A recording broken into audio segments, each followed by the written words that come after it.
வருவாய்த்துறை கடந்த 5 ஆண்டுகளில் 23,56,623 நபர்களுக்கு வீட்டுமனை பட்டாக்கள் வழங்கப்பட்டுள்ளன.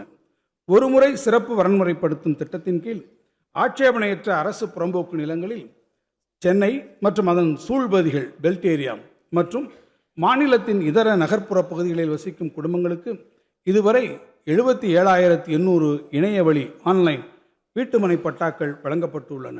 இதில் சென்னை மற்றும் அதன் சூழ்பகுதிகளில் 15,393 இணையவழி பட்டாக்களும் இதர மாநகராட்சி மற்றும் நகராட்சிகளில் 62,407 இணையவழி பட்டாக்களும் வழங்கப்பட்டுள்ளன.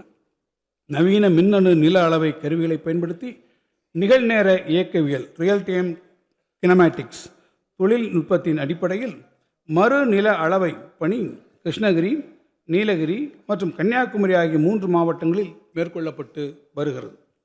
சமூகத்தின் விளிம்பு நிலையில் வாழும் மக்களை பாதுகாக்கும் சமூக பாதுகாப்பு திட்டங்களை செயல்படுத்துவதில் தமிழ்நாடு முன்னோடி மாநிலமாக திகழ்கிறது. முதியோர் ஓய்வூதியம், மாற்றுத்திறனாளிகள் ஓய்வூதியம், ஆதரவற்ற விதவைகள் ஓய்வூதியம் போன்ற அனைத்து சமூக பாதுகாப்பு ஓய்வூதிய திட்டங்களின் கீழ் 35.33 லட்சம் நபர்கள் பயனடைந்து வருகின்றனர். அனைத்து சமூக பாதுகாப்பு திட்டங்களுக்கும் இந்த இடைக்கால வரவு செலவு திட்ட மதிப்பீடுகளில் 5,463 கோடி ரூபாய் நிதி ஒதுக்கீடு செய்யப்பட்டுள்ளது. உடனுக்குடன் செய்திகளை தெரிந்து கொள்ள சன் நியூஸ் பெல் ஐகானை கிளிக் பண்ணுங்க.